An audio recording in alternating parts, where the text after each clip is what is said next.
welcome. This is the Forever Classic podcast.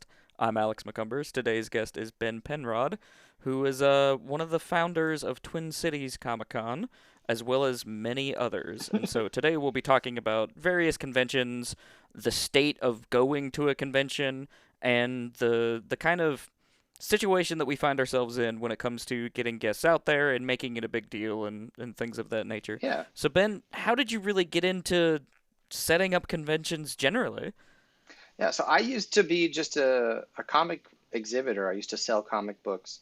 I had an eBay store that expanded into a different online platform. I had a big warehouse full of, I don't know, a couple 100,000 comic books, and that led me to exhibiting at comic conventions all up and down the East Coast. I'm originally from Maryland, and Oh, so I okay. was in Maryland at the time. So I was going up as far north as New York, as far south as Orlando, just driving all over the place, setting up, selling comic books, and then we had the idea to to start a Comic Con in our hometown. My friend Steve, who owns Third Eye Comics, which is now a huge chain of comic book stores in Maryland and Virginia.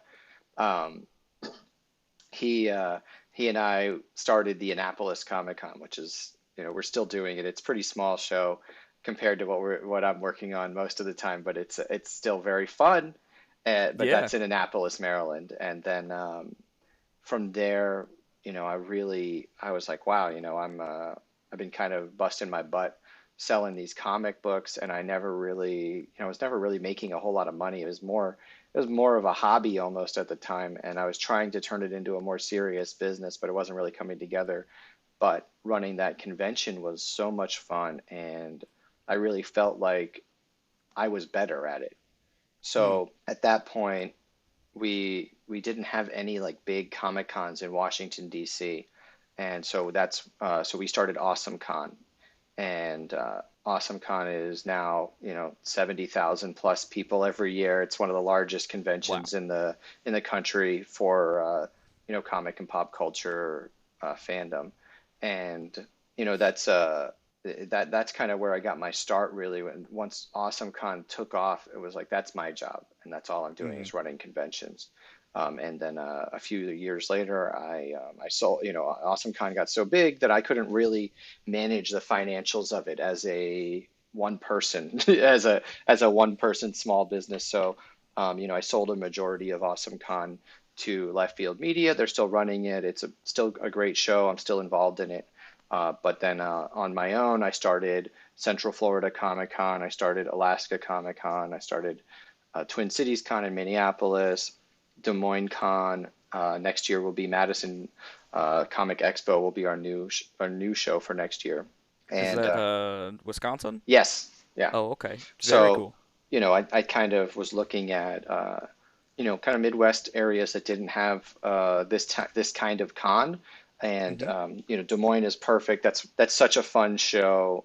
It's not quite as big as Twin Cities Con, which for me is more fun because it's not as stressful to run it, but it's a really fun show to go to, and it's being a little bit smaller means that the vibe is just it's a little bit more fun, and it's a little bit Hmm. more chill for everybody. And then Madison's going to be about that same size. And then if there's any other, after that's kind of established, if there's any other opportunities in the Midwest, I've since relocated to, I was in DC. I moved to Florida for a number of years, and now I've since relocated. I'm in Bloomington, Minnesota. Okay. Yeah. So, anything in the Midwest is kind of in our wheelhouse at this point. I really like having a home base here in the Twin Cities.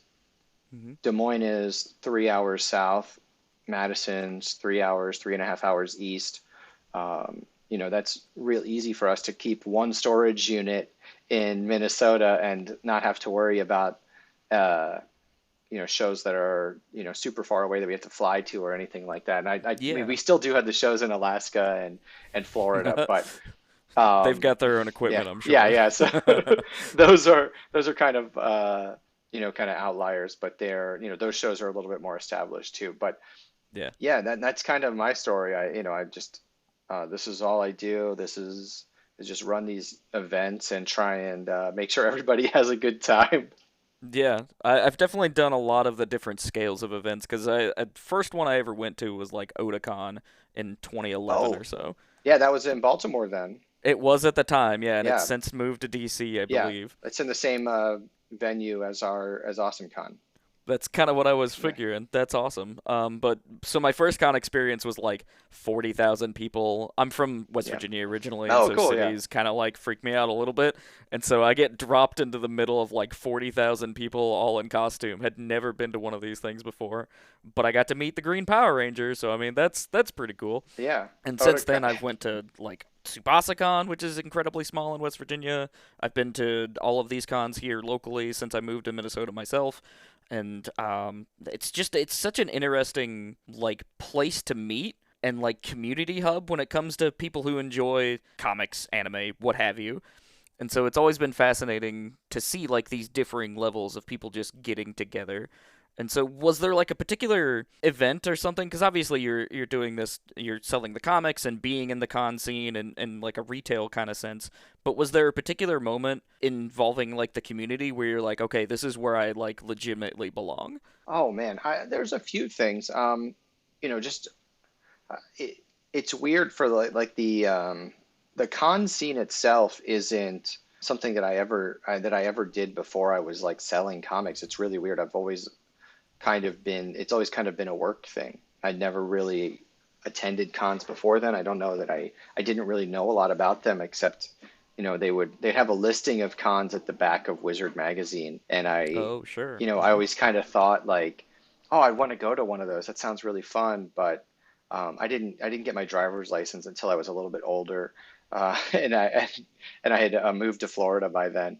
And so, like I couldn't drive myself as like a teenager or any of that. So if I didn't have friends going, we did a lot of concerts, but it was like wherever I could get a ride to. So Right. Mm-hmm. I never really did the con stuff when I was a lot younger. So, I didn't have that sort of experience, I think. But for me, it was as a high schooler, I don't know. I think I got into a fight with like a friend of mine, so I was trying to like find a different table to sit at, like at lunch, Mm-hmm. because I didn't want to sit next to this other friend of mine because we weren't getting along.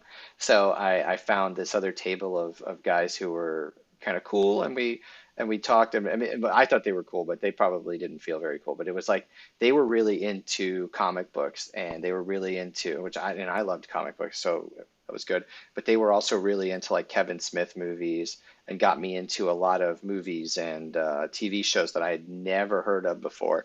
And from the Kevin Smith side of things, that was when I really first, watching Mallrats and the whole movie Brody's just making comic book references, and Yeah. that was my first introduction to like the pop culture fandom as a like culture, like fan culture. Let me say it Yeah. that way.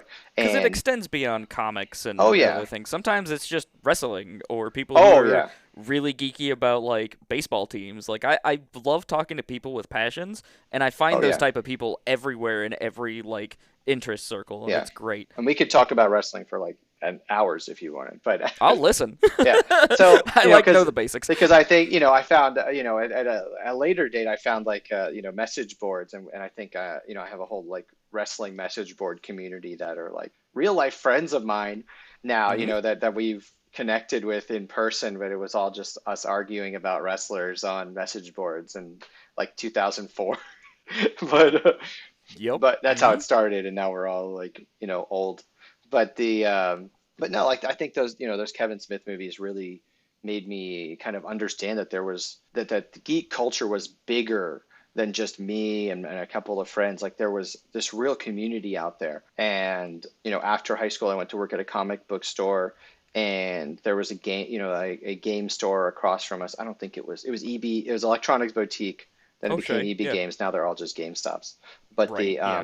the Electronics Boutique guys were also huge nerds, and so we would all just hang out, and we were all into the same stuff. I remember, we went to see The Matrix like opening night with all the people from the store, and Hell yeah. like that kind of stuff.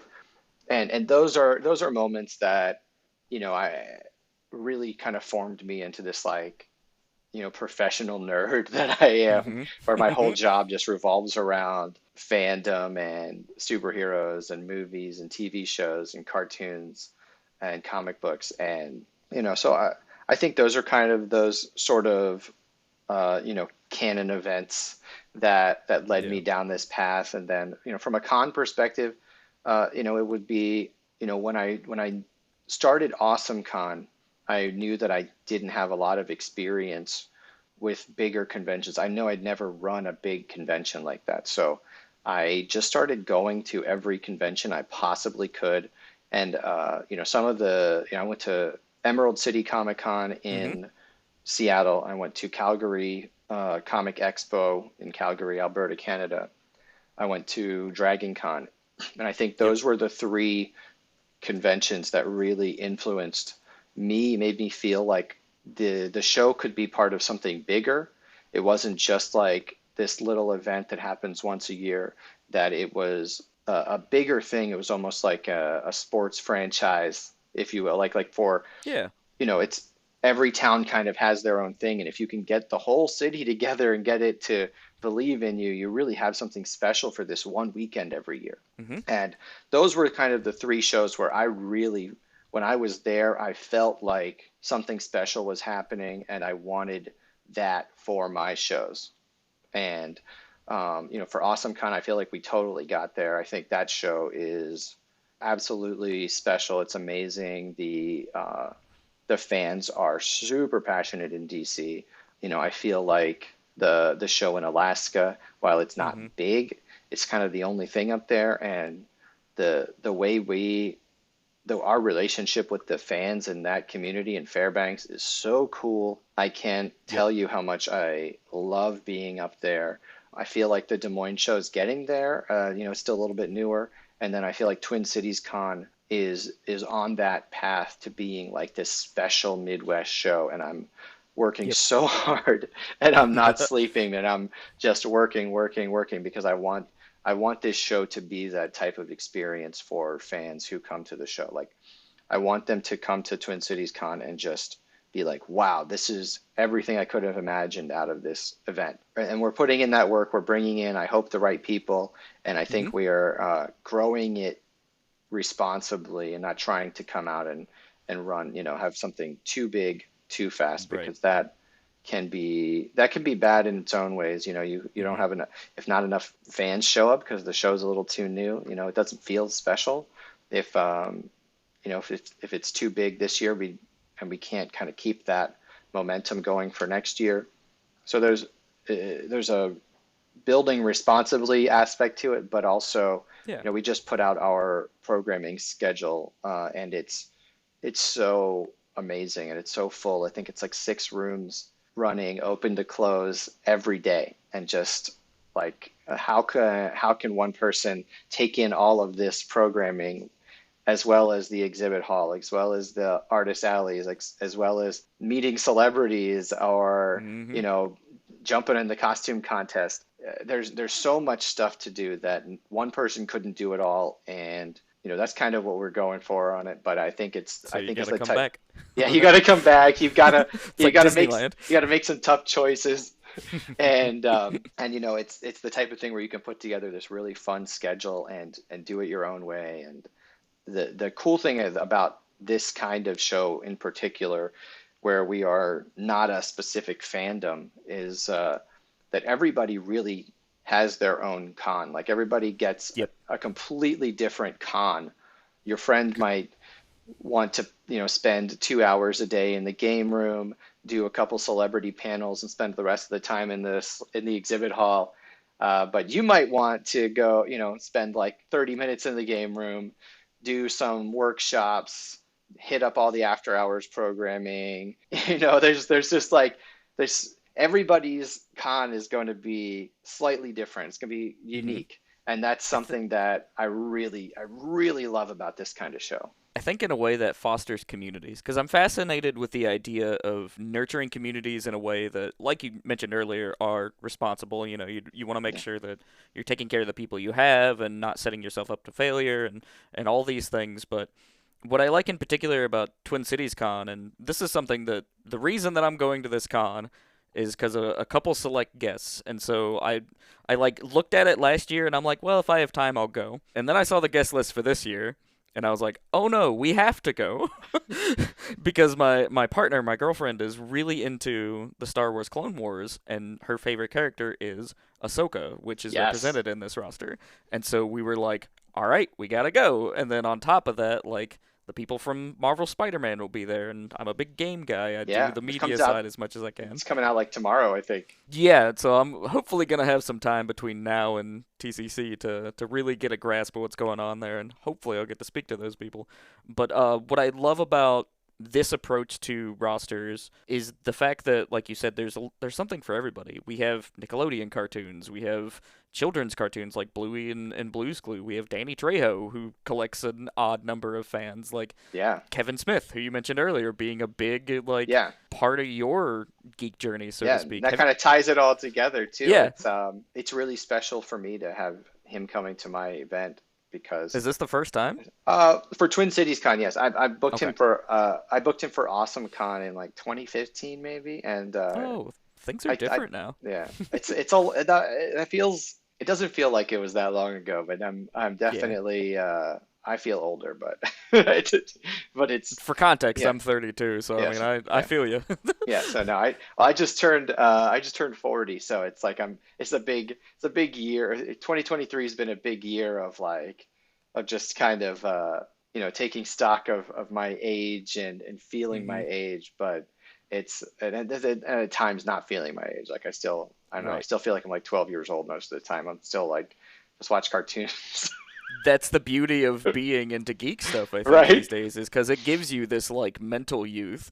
Because I still watch like Cat Dog and stuff. Oh Like, yeah. I love the Godzilla movies. I love games in all shapes and forms, and that's kind of how I ended up doing the media thing. Is just because I too am very passionate about like one particular type of art form. And so I basically set myself up to eventually work there. And so now I work in PR during the day. I do this Forever Classic thing in the evening and try to like do as much as I can with games in a way that feels productive.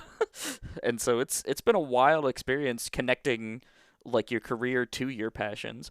And something that I want to touch on too is we mentioned the fact that like, things have definitely changed for conventions, and a lot of conventions have struggled over the last like 3 or 4 years because of the pandemic and because Oh yeah. increased interest in a lot of areas, like security was a big question.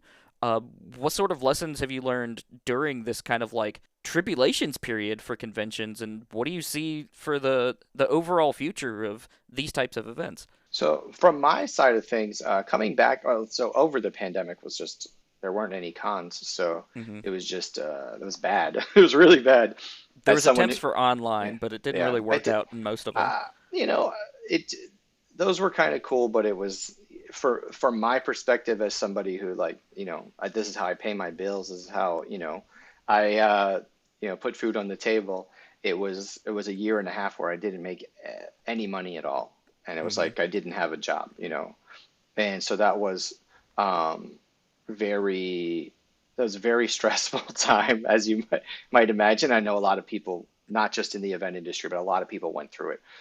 So it's a common experience, but it was a very rough time. And then coming back from the pandemic, there was such a from my perspective at least, there was such a pent up desire to Hmm. be at these events that the first, I don't know, first few shows I ran were crazy good. And people just wanted something, and they've been so good. And now we're kind of getting back to normal a little bit. They're still good, but I feel like that crazy rise we were seeing isn't going to be, we're going to steady out a little bit. And for the established shows, they're going to kind of get back to normal where they were before the Hmm. pandemic. And it's not going to Oh. be this crazy huge pent up demand. But there's also a lot of it's different. A lot of things just have changed, and Hmm. the attitudes of fans have changed. And realistically, looking back, pre-pandemic, that was 4 years ago, and people who were coming to cons 4 years ago are a little bit older. People who were too young to come to cons 4 years ago are now coming to cons. So the things that they're into are shaping the way we run these events now. I think the Funko Pop fandom hadn't quite hit until post-pandemic, where now we're seeing everybody's bringing their Funko Pops in to get signed. Hmm. Everybody is, and that's a huge, huge thing. And it's a lot of our celebrity guests charge extra if you want them to sign a Funko Pop, because it raises the value of that piece by so much that you can take it online and sell it. So Oh, yeah. they don't want to be taken advantage of. So they're and so it's a I think some of the celebrities felt like they were being taken advantage of by people who were getting them to sign a bunch of Funko Pops and then selling them at a huge profit online. So they're trying Right. to at least get some of that back by raising their prices for those. But It's the Funko Pop, understandable. yeah, it's just the way things go in the collectibles market. But the Funko Pop thing is crazy huge. Anime is so much bigger than it was That's true. before. Yep. And for me, it's like people are like, oh, I think somebody was asking me how we would advertise all these anime guests, all these anime voice actors and things. And I'm like, the anime is mainstream now. We just advertise them with everybody else. It's Hmm. not, it's not, the same people who know about Star Wars: The Clone Wars are the same people who know about Demon Slayer. They're the same people who know True. about My Hero Academia. You walk into Hot Topic, half that store is My Hero. Yep. Whereas, 10 years ago, 8 years ago, it was half of the store was Doctor Who and Avengers. And now it's, And Nightmare or not? Shit. oh, Nightmare Before Christmas. Nightmare Before Christmas. Yeah, well, Yep. it still is half Nightmare Before Christmas. That's Sure. still Right. cool. That's still as cool as it ever It's a was. hot topic staple. it, when going back to when I started working at a comic book store in '99, there was we had this cool import Nightmare Before Christmas merch, because there wasn't a lot of them. They came out with some merch when the movie came out, Hmm. but then they stopped making merch because they weren't promoting the movie anymore. But in Japan, they were still making merch.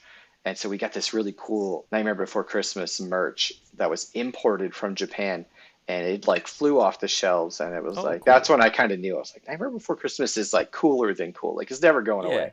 And Hmm. eventually the American licensors got back, or licensees, I guess, I don't know. They got back, they figured it out and started making some more Nightmare Before Christmas merch. And now it's like everywhere. Before we get back Yeah. into cons, I did Yeah. just want to bring up comics specifically. What are Yeah. your top recommendations for comic books? Because it's something I Uh, dabble in, but because I'm such a video game guy, yeah. I rely on people to recommend things to me when it's outside of games. So what I will admit that I am way behind on modern comics. I haven't been able to keep up, so I just kind of read things Sure. here and there. I still love comics. I would say my absolute favorite stuff is anything like the based on the Batman Adventures Hmm. cartoon. Like, so they just I think they just finished a new series with the Batman Adventures kind of in that universe. And what I always liked about those comics, if you go back and read any of them, they still hold up. Every book is a self-contained single issue. There's no TV Ooh. continued.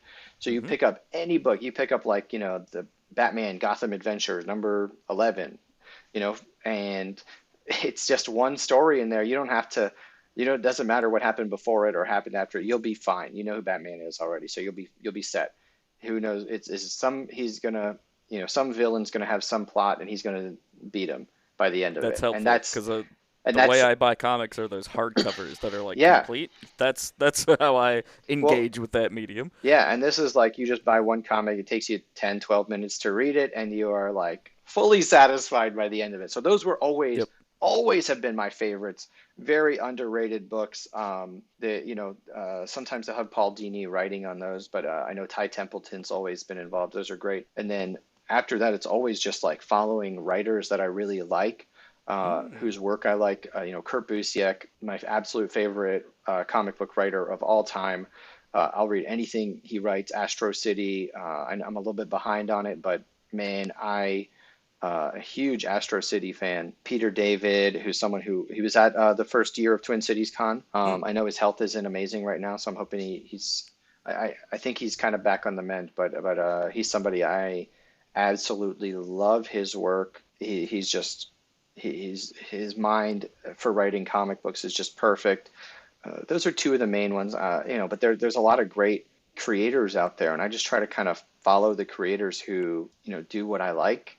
Yeah. And but those are two of my favorites. I know like all the Scott Snyder stuff has been great. I've never read anything bad by him. Ed Brubaker, everything he's ever written, I liked. So those are kind of the stuff that I'm really into. But Yeah.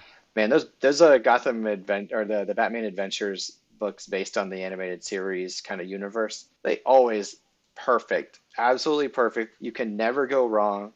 They're just great. That's super interesting that you go based on author, because Yeah, whenever I'm find myself in a comic book yeah, shop, I always go on interest. So I'll pick yeah, up Godzilla or Power Rangers or what have you, and so I have like Godzilla versus Power Rangers as a yeah. hardcover, and I have what was the last one I read?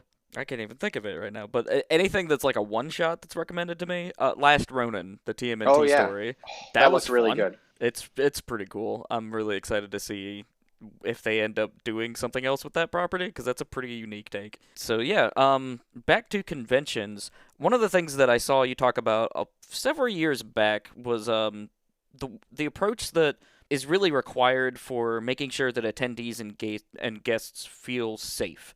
And so whether this is increased security or just better guidelines to make sure people know what they're doing and what sort of trouble they can get into while at a convention, what does that landscape look like now, and how are you like making sure that people feel comfortable in conventions that you're running?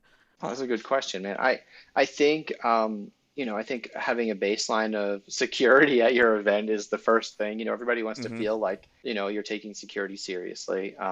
And we do take security very seriously. It's, whether it's having our security presence, having the prop weapons checked to make sure that people are Yeah. following the weapons policy. And for the most part, that's not to like, I don't expect that people are trying to bring in like real weapons to hurt anybody. Like that's not what my expectation is. But I do know that like people are like, oh, I want this sword to be as legit as possible, and I'm like, Right. well, it does. It's a costume. It doesn't need to be legit. and I don't think you and need yeah, full tang metal today. That's yes, fine. yeah. And like we have vendors at the show who sell swords, but Hmm. they're really serious about checking IDs and making sure they're not selling swords to underage kids, making sure that people know they'll hold the sword until the person's ready to leave, making sure they know that, hey, you can't open this until you leave. Hmm.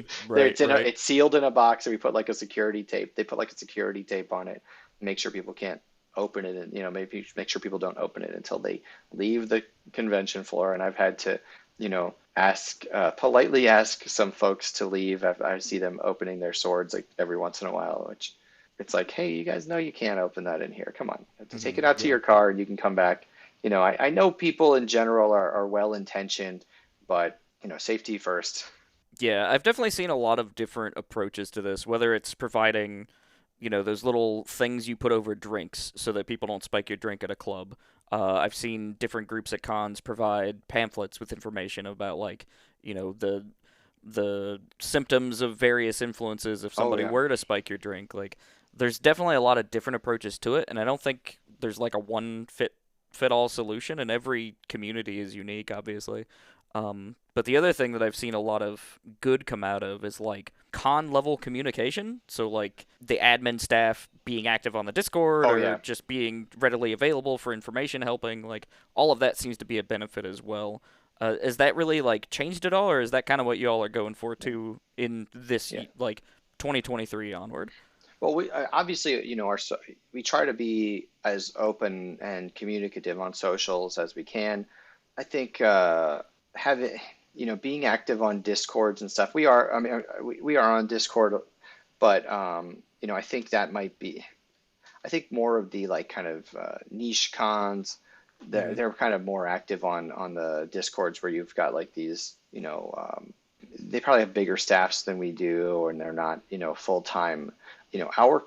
Our con's a little bit more the kind of general public than the Right. super fans, and not that I mean the super fans are coming too, but the majority of our attendance, that's the reason that a more niche event might have 4 or 5 thousand attendees. We've got like 30. It's Right. because we've got 30 is about the average of where things feel big, in my opinion. yes, yeah.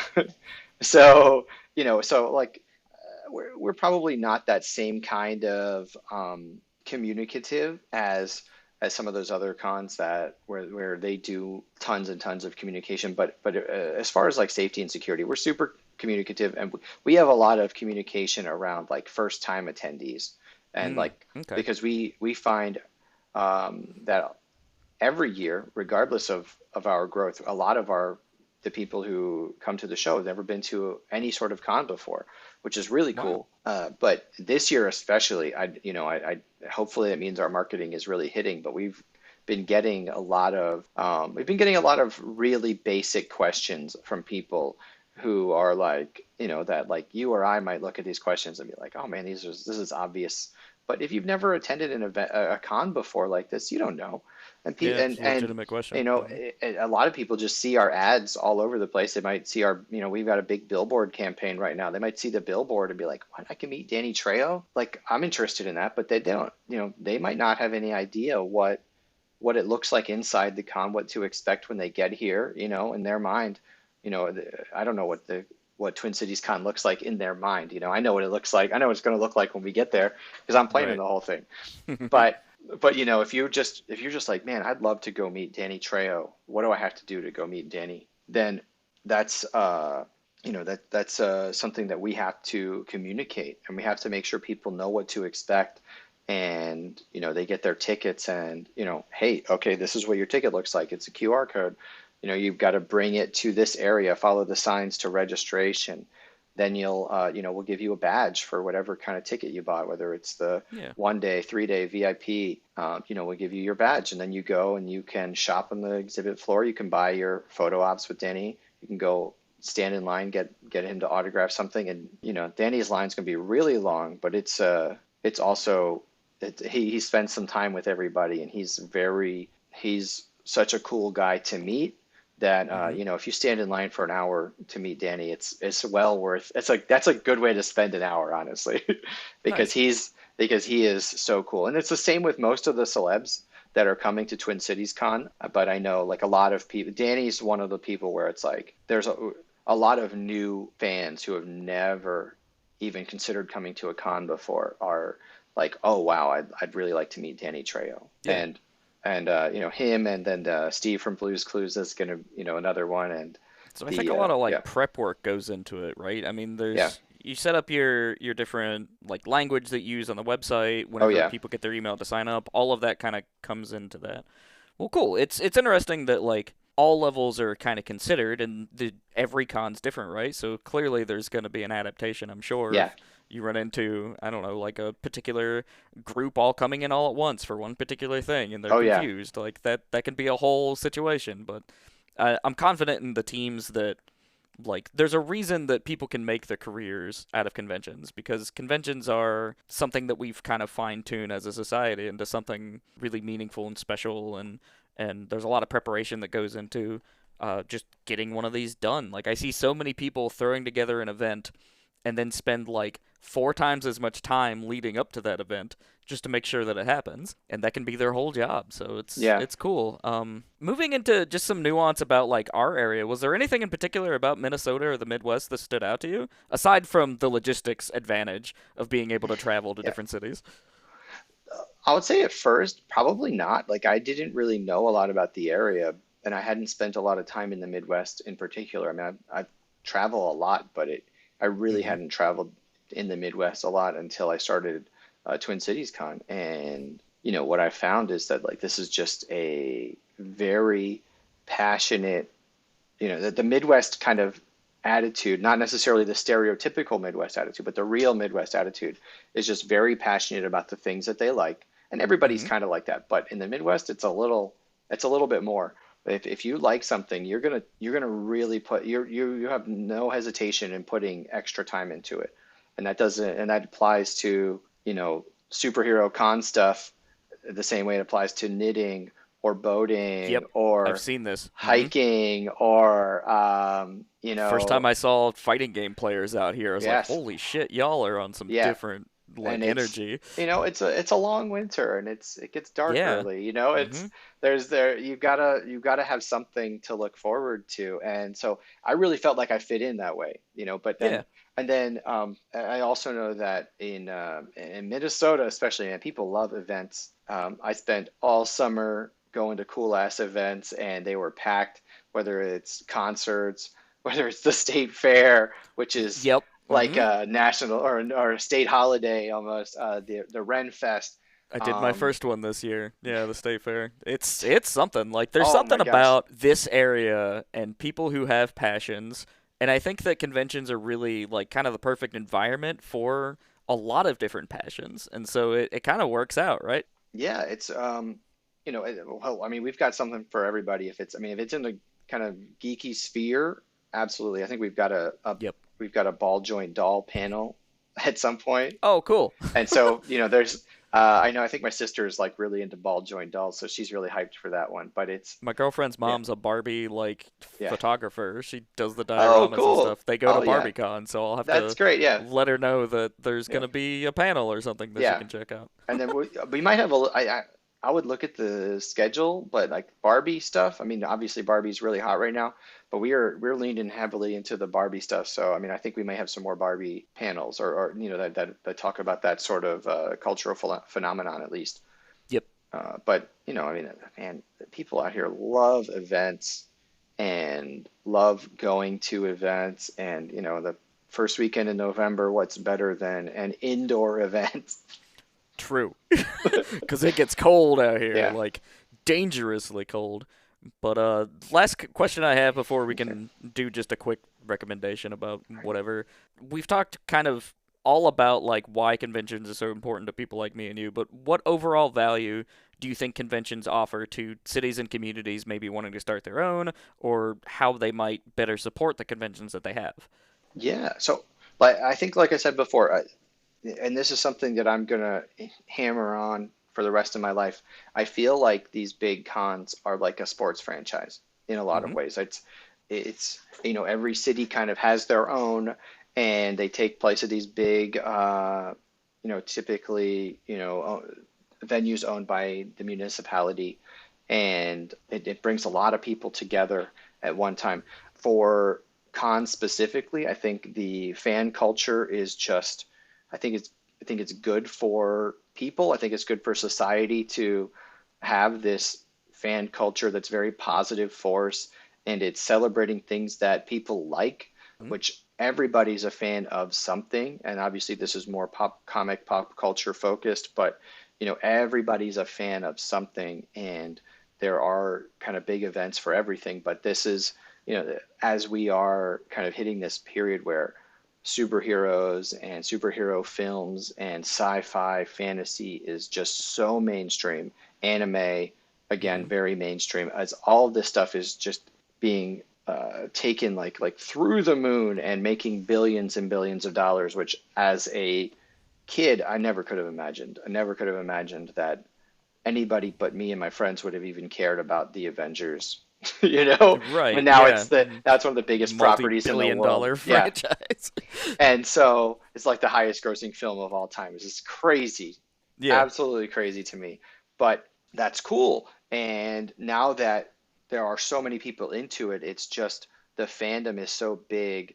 And I think Hmm. that, it's a great force of positivity. There's really, I mean, I guess there's, grouchy people who want to complain about everything no matter what, but it's really no downside. It's all positivity. It's all just fun. It's a way for people to have fun and kind of maybe some escapism or just something interesting to do. And if people are really passionate about it, they get together and have a con, and it's all good. So I think as a community builder, it's a net positive, and it's good for the whole community. From a financial aspect, it's really good. I mean, we sell a lot of Right. hotel rooms. We, Surrounding restaurants the usually get a restaurants do bump. really Yep. good, do Hmm. really well. All of the vendors at the con these are all small businesses for the most part, and they're all people who, a lot of these guys just hustle week in and week out and just, whether they're selling t-shirts or comic books or stuffed animals or they're selling artwork, they're just, going to cons every weekend, trying to pay their bills, doing something cool. And Mm-hmm. this is, these events can be huge economic drivers as we grow. And if the city really supports us or the area really supports us, we can, the level of growth we can get to is kind of unlimited. It's really cool. And if you see like, San Diego Comic-Con where the city kind of is so, is so far behind them and just promotes the hell out of them. And you see that event take over that entire city for a week. That's something that I would, I don't know that we'll ever do that here in Minnesota, but We're gonna try. we're gonna try. We can get pretty close, and it's, you look at other cities the same size as the Twin Cities area, and they've got these huge events that do crazy business, and it's fun, man. You see people walking Mm-hmm. around in costumes. It doesn't matter if you're, you might be going to work and you might be in a suit or something, and you just see all these, these kids running around in costumes, and you're just like, it makes you feel better. I don't know. Yeah. It's a fun thing. You're like, man, those guys are having fun. I want to check out whatever they're doing. I think at the end of the day, if anybody's listening to this and you haven't been to a convention, there's something that we really try to connect to is that the people who make the things you like are, in fact, people. 9 times out of 10, there's a weird AI thing going on right now, and corporations are doing Oh some funky God, stuff. not Regardless, great. there's a humbling experience when it comes to interacting with the things that you like and meeting the people who either developed them or were a part of it or what have you. So I just highly recommend checking out your local scenes. We all the time harp about, like, if you're into fighting games, go to your locals, support them Yeah. as much as you can, check out your local conventions. But Ben, I'd like to finish today's conversation with just a simple, what are you really passionate about right now, whether it's a film, a comic book, a new album, anything you want to just kind of like point people Oh man. towards, because I love giving people something to Google after they listen to one of our episodes. Oh man, what am I really passionate about right now? I've been so busy.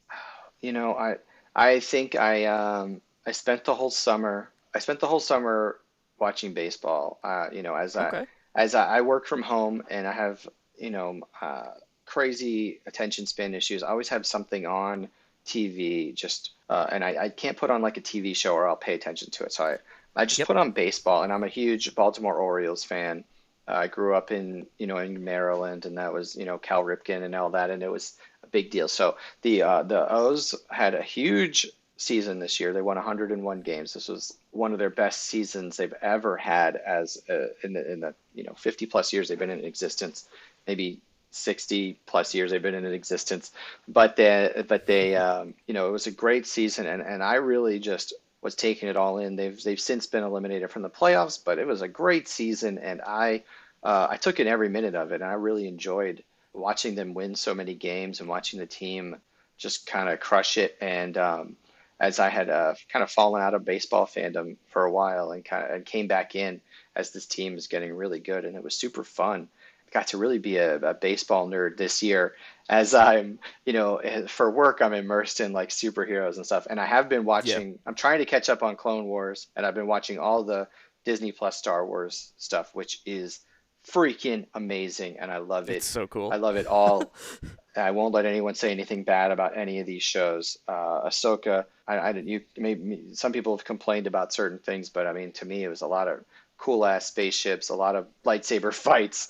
At the end So of the day, I think more Star Wars is probably great. it's great, dude. I can't imagine. I just think about I think about my childhood self, and if Hmm. I heard somebody complaining that we had too much Star Wars, like what, what amazing world must this person live in that they Like, it complain was about too incredible much they Star even made Wars? a new one in the 90s when I was little, because I Oh, grew up on those VHS, and my right? mom was like, these are old, and they only made this many of them. And I was like, Yeah. oh, cool, I'm going to cherish this, and it's going to be a part of my, like, existence or Oh whatever. man. And then they started making more, and of course, now we have an abundance of cool stuff, and we have novels Yeah. and comics and all sorts of incredible things. And especially now that I'm dating the person that I'm dating and who's incredibly, like, inundated with Star Wars. It's been a lot of Yeah. fun watching all these shows, so I'm Oh total yeah. agreement with it. Oh man. I saw those like stormtroopers that had like all the damaged and they're like slapped back together and just glue Yeah, like taped together. You just have their helmets are like taped together and glued together. Oh man, it looked so cool. I was like, I, that's I what I'm love here that stuff. for. I don't need it to be deep. I just want it to be fun and something to watch and just I don't know, a lot of cool lightsaber fights. I don't know The how to rule complain. of cool carries it. Right? But I the don't know how to baseball complain thing's about it. fascinating because Yeah, a lot of the people I work with at Stride, they're all into baseball, and yeah, so they're just all the time talking about whatever, and I don't have a freaking clue what's going on. yeah, So I'm just like, yeah, happy yeah, for you. One of yeah. these So days, maybe I'll interact with it. it was just I had the MLB TV app and I just watched it Yeah. and just watched I probably watched, I don't know, 500 games or something this year. Just had it on while I was working, and then also on top of the fact that I love the Orioles, we live. There's a player named Shohei Ohtani, Hmm. who is he plays well. He's a free agent now, but he played for the Angels, and he's maybe the greatest baseball player of all time. And Oh. we just live in this era where we get to watch him play, and it's really cool and special. He's the best hitter in the league, and he's one of the best pitchers in the league at the same time. And in a world where most he's the only pitcher who hits, and he's really great at both. And Hmm. it's crazy. I never, there isn't. I don't even know how to state how important he is to the game of baseball and how important it is that he's able to do this thing that literally nobody else does, and he's just amazing. And Yeah. he always has a great attitude about it. And just getting, he played for the Angels, which is on the West Coast, and the Orioles are on the East Coast. So once their game ends, put on the Angels game and watch him play. And it's just amazing to see the stuff he's doing, and then he's kind of doing all these. He's kind of making history every time he plays. So that's been really exciting. Yeah. On top of it, is get to kind of see something really cool and get to nerd out on baseball, which baseball is a sport for nerds. I believe it. So yeah, it's all about Wholeheartedly, I believe it. weird stats and numbers, and Yep. so it's a real fun thing to get into, and that's kind of a thing that I've been into for the past a year or two, where it's just like, especially over the summer. Now the season's winding down, but it's Yeah. like, man, I really took in a lot of baseball, and now I'm gonna once the con's over. Oh man, I've got a Mm-hmm. stack of books to read. That's going to be fun. Ooh. I've got I'm going to finish playing Tears of the Kingdom, and Okay. then I have That's to a good play one. I have to play Spider-Man 2 because man, it looks really Mm. fun. I can't When I saw the trailer with the black suit Spider-Man, I'm like my mind is going wild with the ideas of like what's it going to be like to be Spider-Man in the black suit? Like, whoa, that's so Insomniac or cool. something special. Like I'm I just hope they have all the opportunities in the world to do more superhero Oh stuff. man, it's great. And then I got there's a new Assassin's Creed game that just came out too. So Mirage, yep. my winter is going to be a lot of gaming until hopefully I can get back to a more normal work life balance. Whereas right now I'm working like 16 hours a day. It's tough. Yeah, I specifically set myself up to not work any more than like 8 or 9, because otherwise I will work like 18. I just won't stop. Yeah, But well no, it's it's baseball is kind of the perfect work from home gig, and so I yeah totally get it. Well, Ben, it's been an absolute pleasure. Thank you so much for taking the time out of your day to chat yeah with man us, and thank you so much for. I don't know if you had a part in me getting the media badge for Twin Cities Con, but I appreciate it oh yeah regardless. yeah I'll absolutely be there. It'll be a very fun time. I'm really looking forward to checking things out and hopefully talking to some people. But regardless, going to cons and stuff is really cool. And so it was awesome just to talk to somebody who's at this level of the planning stage. yeah, So thank you so much no problem again man. for Thank you being for here. having me. I appreciate it. And with that, we'll say goodbye to everybody Yeah, listening on the Forever Classic podcast. Thank you all so much for listening. Check us out at foreverclassicgames.com for all of the various articles and lists and such. And then if you want to give us a follow on YouTube or Twitch or whatever, we would certainly appreciate it now more than ever. So thank you all for being a part of it. And until next time, stay cool.